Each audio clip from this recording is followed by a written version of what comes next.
পাহাড় কেটে কেটে কেমন একটা ক্যানোপি টাইপের তৈরি হয়েছে, একটা মনে হয় গুহা, এরকম একটা ছাদ টাইপের তৈরি হয়েছে। দেখো আমার বাঁদিকে পুরো খাড়া পাহাড় ধসে নেমে গেছে। তো এখান থেকে নিচে আর এই ঝর্ণার পাশেই কিন্তু মন্দির মনে হচ্ছে।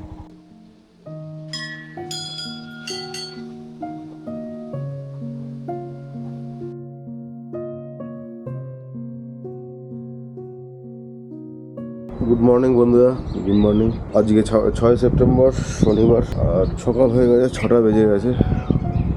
আর চারিদিকে নাজারাটা দেখো, চারিদিকে প্রকৃতির সৌন্দর্যটা দেখো। কালকে নেমেছিলাম 7টা 10-15 হয়ে গেছিলো, রুদ্রনাথ মহাদেব থেকে নেমেছিলাম। ওখান থেকে নামার পরে গা হাত পা প্রচণ্ড ব্যথা ছিল, এখনও গা হাত পা ব্যথা। প্যারাসিটামল খেয়েছিলাম, প্যারাসিটামলের কাজ হয়নি। কাপ মাসেল, নি সবই ব্যথা। তো এখান থেকে চলে যাওয়ার পালা, বিলটা মেটাবো, বিলটা মিটিয়ে এখান থেকে চলে যাবো। আর প্রাকৃতিক সৌন্দর্যটা দেখো, সামনে দূরে গ্রাম। এখানে আর বেশিক্ষণ কথা বাড়াবো না, লাগেজপত্র প্যাক করা হয়নি, প্যাক করে এখান থেকে বেরিয়ে যাবো। 1 সেকেন্ড, গুড মর্নিং। আমার সামনের মাউন্টেনটা দেখো, কত সুন্দর আলো, রোদ পড়ে কত সুন্দর লাগছে না। আর কিছুটা মেঘও দেখা যাচ্ছে ওখান থেকে, এদিকে কত সুন্দর, একদম পুরো রোদ ঝলমলে, মেঘও আছে রোদও আছে। তো বেরিয়ে গেলাম এখান থেকে, হোমস্টে ছেড়ে দিলাম কি আবার আসতে হবে আমাকে। আমার লাগেজ, ল্যাপটপ সব রয়েছে এখানে। ওফ, সেই রকম লাগছে, সেই রকম। সকাল সকাল বেরিয়ে, কটা বাজে, 6:59, মানে আমার 7টা বাজেনি, এই 7টা বাজলো, ঘড়িতে আমার 7টা বাজলো। আর আমি কিন্তু বেরিয়ে পড়েছি কল্পেশ্বর মহাদেব বাবার দর্শন করতে। বাবা আসছি, গা হাত পা কিন্তু প্রচণ্ড ব্যথা, পা তো বিশেষ করে ব্যথা, আর শোল্ডারটা প্রচুর ব্যথা। তো ব্যথা কিছুই নেই, বাবার দর্শন করতে এসেছি, মহাদেবের দর্শন করতে এসেছি, ব্যথা আমার কাছে কিছুই লাগে না। আর আজকে আমার 8 দিনে পড়েছে আমার ট্রিপ। আজকে হয়ে গেছে 6 তারিখ, 8 দিনে পড়েছে আমার ট্রিপটা।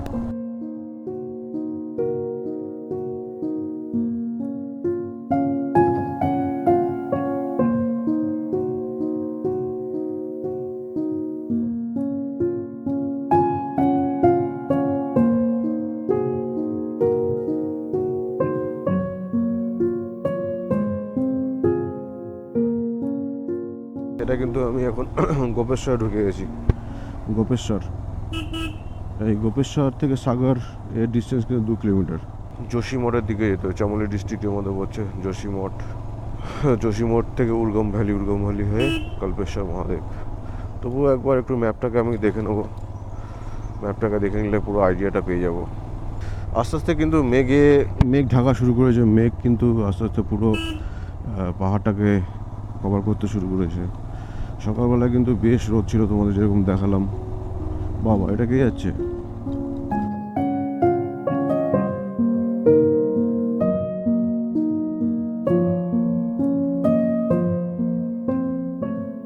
আমার পুরো বাঁ দিকটা দেখো, বাঁ দিকটা কত সুন্দর, এরকম মেঘে ঢাকা পাহাড়, একটা ভ্যালি টাইপের, নিচ থেকে একটা নদী বয়ে যাচ্ছে। নদীটা মোস্ট প্রবাবলি অলকনন্দা বয়ে চলেছে আমার বাঁ দিক থেকে। আর এরকম একটা খুব সুন্দর ভ্যালি, দেখো ভ্যালিটাকে দেখো।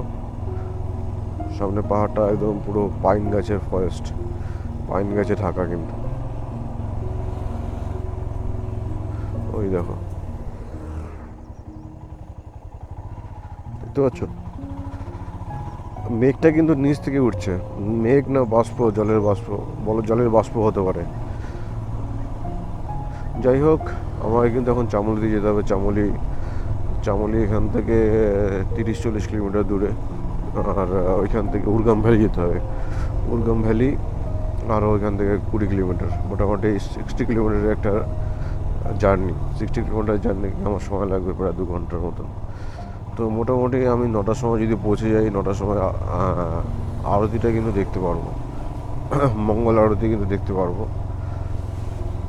মঙ্গল আরতিটা দেখার ইচ্ছা আছে। 9টার সময় কিন্তু প্রত্যেকটা কেদারে কিন্তু 9টার সময় তোমরা সকাল 9টার সময় কিন্তু দেখতে পারো। আর রাত 7টার সময় কিন্তু আবার সন্ধ্যা আরতি হয়।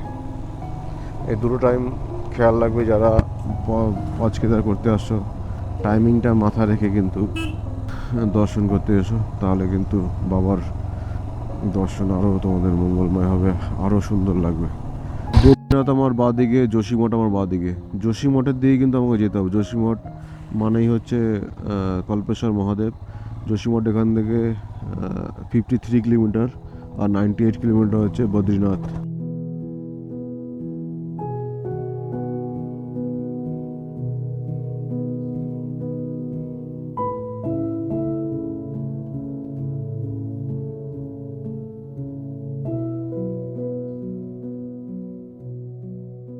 রাস্তায় কিন্তু আবার ধস নেমেছে, রাস্তায় ধস না, পাহাড় কিন্তু ধসে পড়েছে। রাতে বৃষ্টি হওয়ার ফলে পাহাড় কিন্তু ধসে পড়েছে, যেটা আমি বলছিলাম। পাহাড় কিন্তু রাতেই কিন্তু মোটামুটি ম্যাক্সিমাম টাইম রাতে যখন বৃষ্টি হয় সেই সময়টা কিন্তু ধস নামে। বয়ে যাচ্ছে, কত সুন্দর দৃশ্য। পাহাড়ে কিন্তু বারবার ছুটে আসার কারণটাই কিন্তু এই একটাই কারণ, এই প্রকৃতির দৃশ্য এনজয় করা, প্রকৃতির দৃশ্য কিন্তু দেখা। চলো একটু চা কফি খাওয়ার টাইম হয়ে গেছে, একটু চা কফি খাবো।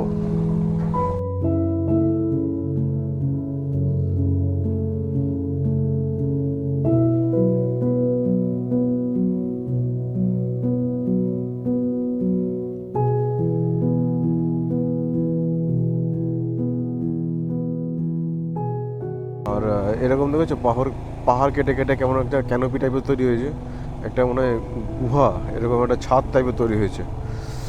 দেখতে কিন্তু ভালোই লাগে, জল পড়ছে উপর থেকে, কত সুন্দর লাগছে। আর পাহাড় রাস্তা কিন্তু মাঝে মাঝে এরকম কিন্তু খারাপ আছে। আর সামনে রোদ, পিছনে একটা কাকা বসে আছে, বললো যে 5 কিলোমিটার পরে আমি নামবো, আমাকে একটু জায়গা দাও। ঠিক আছে চল।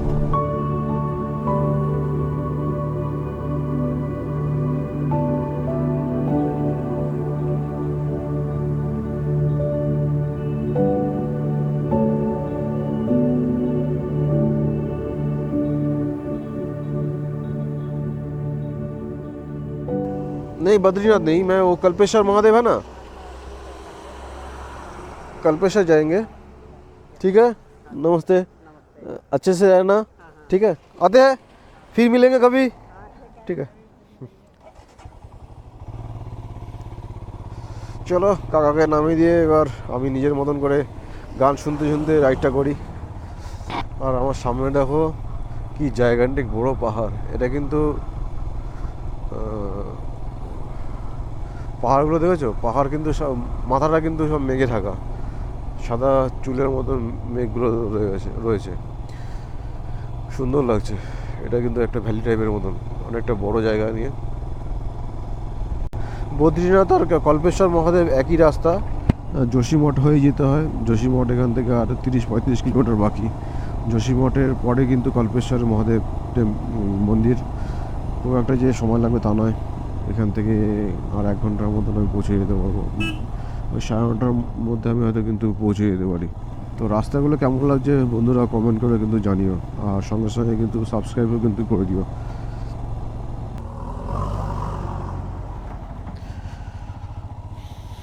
দেখেছো,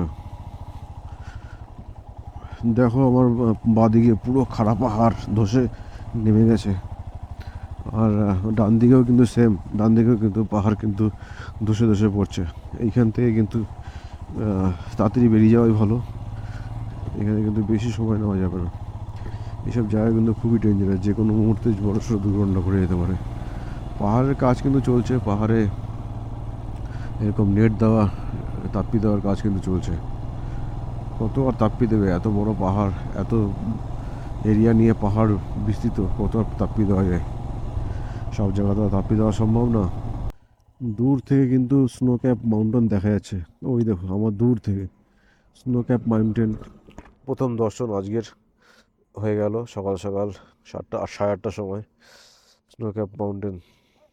উর্গম ভ্যালি ডিস্টেন্স আর 30 কিলোমিটার, 1 ঘন্টা 22 মিনিট লাগবে।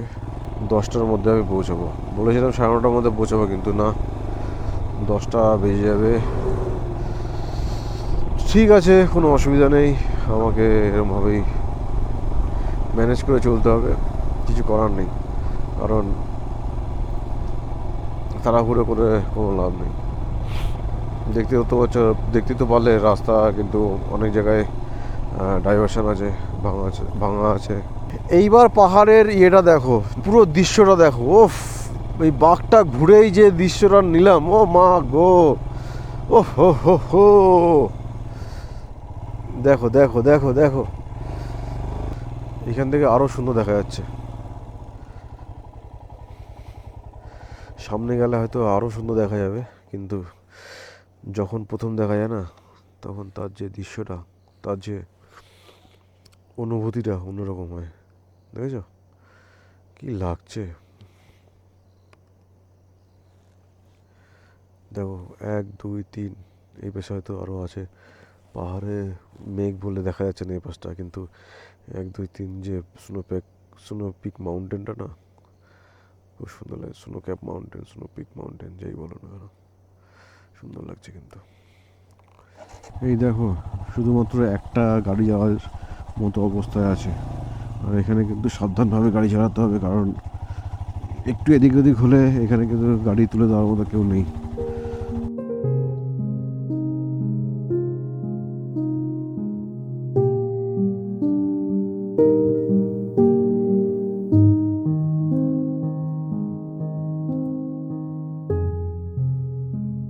যোশীমঠের ডিস্টেন্স এখান থেকে 12 কিলোমিটার, আর আউলি 26 কিলোমিটার, বদ্রীনাথ 56 কিলোমিটার। আমাকে যোশীমঠে যেতে হবে। যোশীমঠ থেকে আর 2 কিলোমিটার আগালেই কল্পেশ্বর মহাদেব মন্দির কিন্তু আমি দেখতে পাবো, দর্শনও করতে পাবো। স্যার, কল্পেশ্বর মহাদেব ইয়ে রাস্তা, এই ছোটো একটা রাস্তা এখান থেকে বেরিয়ে গেছে। হ্যাঁ, এখান থেকে আমার ভুল করে আমি কিন্তু সামনে নিয়ে নিয়েছিলাম। তো চলো, এখনও কিন্তু মানে রাস্তা খুব একটা যে ভালো হবে তা নয়, কিন্তু রাস্তা মোটামুটি খারাপই আছে, যা দেখে বুঝতে পারছি। সিঙ্গেল রোড, এখান থেকে আর 14 কিলোমিটার, আমি 2 কিলোমিটার এক্সট্রা এদিক ওদিক করে ফেলেছিলাম। কিছুটা আসার পর দেখো একটা ব্রিজ পাওয়া গেল। ব্রিজটা কিন্তু বহুত পুরনো ব্রিজ, প্রচুর পুরনো ব্রিজ। এখান থেকে 4 চাকা যায় কিনা সন্দেহ আছে। বাপরে বাপ, ব্রিজে চড়তে কিন্তু আমার একটু ভয় ভয় করছে।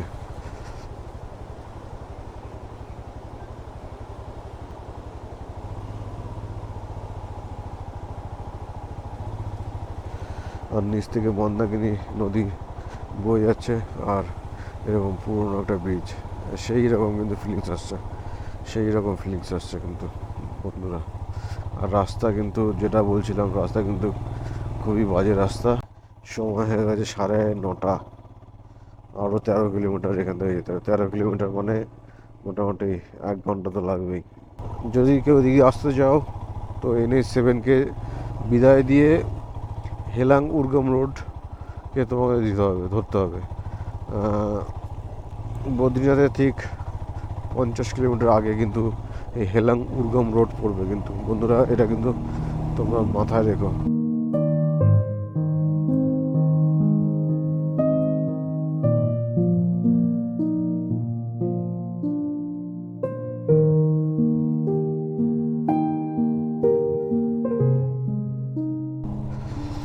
বাপরে, কত বড় ঝর্ণা!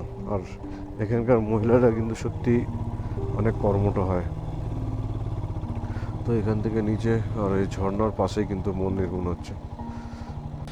চলে এসছি কিন্তু কাঙ্ক্ষিত জায়গায়, মন্দিরের ঠিক সামনে। আর মন্দিরটা কিন্তু এই দিকটা যেতে হবে, আমি বাইকটা এখানে রেখেছি। আর এখানে হোমস্টেও কিন্তু অনেক হোমস্টে পাওয়া যাবে, হোমস্টে তারা থাকতে পারো হোমস্টেতে। চলো মন্দিরে তোমাদের নিয়ে যাই, মন্দিরে গিয়ে পুজো দিই, তারপরে এখান থেকে বেরিয়ে কথা হচ্ছে। ও যে দূরে যে যেটা মন্দির, ওইটাই হচ্ছে বাবা কল্পেশ্বর ধাম, কল্পেশ্বর মন্দির।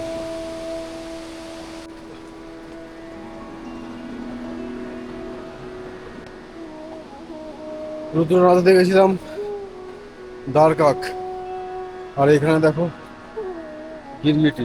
এক এক জায়গায় এক এক বাহন বাবার।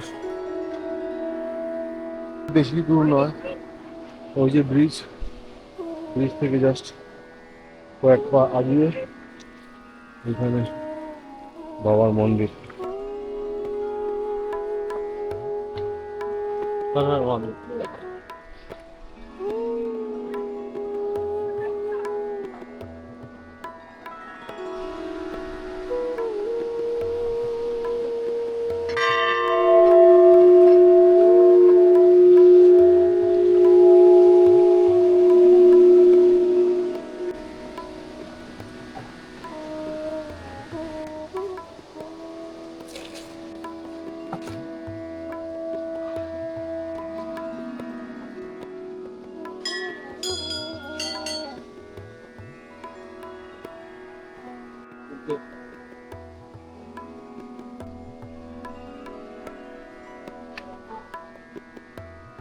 পুজোর ডালা নিয়ে নিলাম, চলো এবার পুজো দেওয়ার পালা, পুজোটা দিয়ে নিই।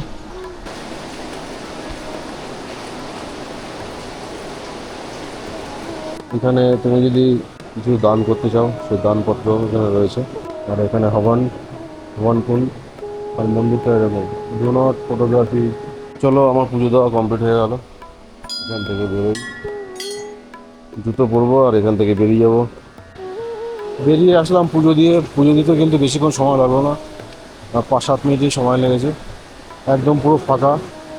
আর এখান থেকে 2 মিনিট হাঁটা পথে মন্দির পৌঁছে যাওয়া যায়। চলো এখান থেকে বেরিয়ে যাওয়ার সময় হয়ে গেছে, 11:10 হয়ে গেল। আর এখানে পৌঁছেছিলাম 10:15-20-তে। হ্যাঁ, তার মানে মোটামুটি আমাদের 1 ঘন্টার কাছাকাছি সময় লাগলো। তো পুজো দিয়ে খুবই শান্তি পেলাম, একদম নিরিবিলি শান্ত জায়গা।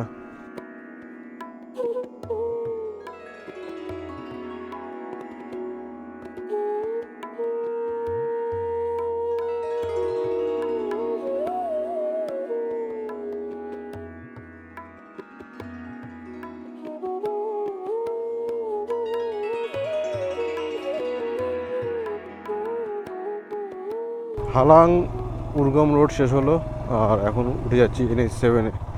এই আমার ডান দিকে নিয়ে যেতে হবে NH7। চলো NH7-এ উঠে গেলাম। এখান থেকে আর ডিস্টেন্স হচ্ছে 49 কিলোমিটার। 49 কিলোমিটার যেতে সময় লাগবে 1 ঘন্টা 26 মিনিট। 1 ঘন্টা 26 মিনিট মোটামুটি। আমি ওই ধরে নাও 1:30টার সময় গিয়ে পৌঁছাবো। দেখো রাস্তার অবস্থা দেখো, একটা ট্রাক আটকে গেছে, মানে ওখানে আরো 2-3 ট্রাকের লাইন লেগে গেল। জায়গায় জায়গায় কিন্তু দাঁড়িয়ে দাঁড়িয়ে কাজ, জায়গায় জায়গায় কিন্তু এরকম কাজ হচ্ছে। আর কাজ হওয়ার ফলে মোটামুটি 1/2 ঘন্টা 1 ঘন্টার মতন সময় কিন্তু এরকম নষ্ট হয়ে গেছে।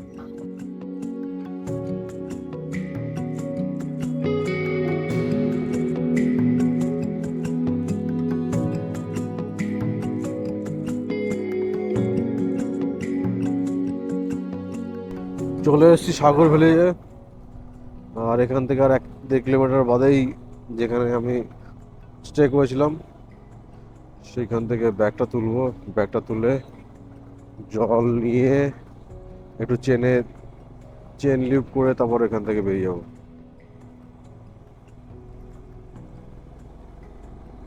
আতে হ্যাঁ, চলো এই হোমস্টে থেকে সব কিছু নিয়ে নিলাম, নিয়ে এখান থেকে আমি বেরিয়ে যাবো। চলো এখান থেকে আর 60-70 কিলোমিটার, 70, হ্যাঁ 70 হবে।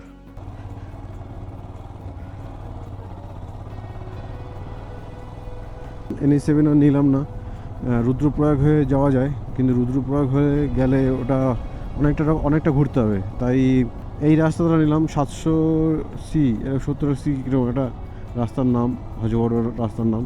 এটা কিন্তু ভিতর থেকে রাস্তা, সিঙ্গেল রোড। আমাকে প্রথমে উখিমোড় যেতে হবে, উখিমোড় হয়ে রাশি ভিলেজ। রাশি ভিলেজের ডিস্টেন্স এখান থেকে প্রায় 88 কিলোমিটার, 88 কিলোমিটার। আমার সময় লাগবে প্রায় 3 ঘন্টা, 3 ঘন্টার থেকে একটু বেশি সময় লাগবে। তো সময় হয়ে গেছে 3:45, মানে 6টার সময় গিয়ে কিন্তু আমি পৌঁছাতে পারি রাশি ভিলেজে।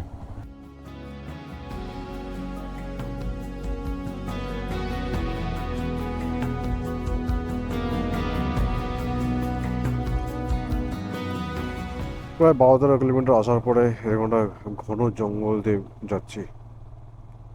ঘন জঙ্গল দেখেছো, চারিদিকে কেউ নেই, মাঝে মাঝে দুই একটা গাড়ি যাচ্ছে, কিন্তু মানুষজন কিচ্ছু নেই। এখনো আমাকে 75 কিলোমিটার যেতে হবে। 75 কিলোমিটার যেতে সময় লাগবে প্রায় 2 ঘন্টা, 2.5 ঘন্টার মতো। 2.5 ঘন্টা সময় লাগবে। 2.5 ঘন্টা সময় লাগলে আমার পৌঁছাতে পৌঁছাতে প্রায় 6টা বেজে যাবে। এই রাস্তা দিয়ে একা একা গেলে নির্ঘাত ভয় লাগবে, নির্ঘাত। কারণ যা নির্জন, যা নিস্তব্ধ, আর এরকম ঘন জঙ্গল। এই জঙ্গলে দেখলাম হাতি আর বাঘের সাইনও আছে। বেশ কিন্তু একটা গা ছমছমের ব্যাপার হচ্ছে কিন্তু, তাই না? জঙ্গলের মধ্যে দিয়ে একা একা যাওয়া, বাইক চালিয়ে, নিস্তব্ধ, নির্জন, অন্যরকম একটা ফিলিংস আসছে কিন্তু। এর মধ্যে দিয়ে হেঁটে গেলে ব্যাস হয়ে গেছে, হেঁটে যেতে হলেই হয়ে গেছে।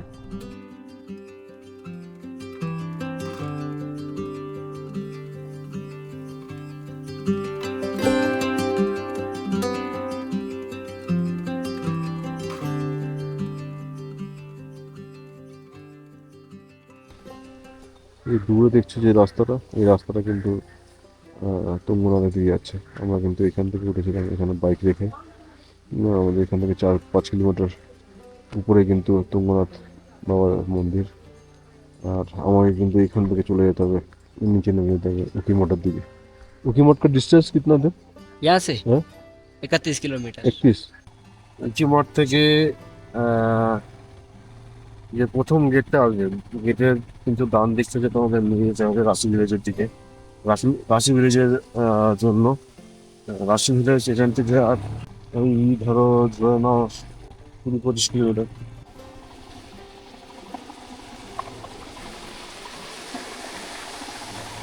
বাপ রে বাপ, কত বড় ওয়াটার ফল! আর বেশিক্ষণ নেই, আর 20-25 মিনিটের মধ্যেই চলে আসবো রাশি ভিলেজ। চলে যাবো রাশি ভিলেজে। আর 9 কিলোমিটারের মতন বাকি থাকবে, সময় হয়ে গেছে তাহলে 5:40। মোটামুটি 6:30টার সময় পৌঁছে যেতে পারবো রাশি ভিলেজে।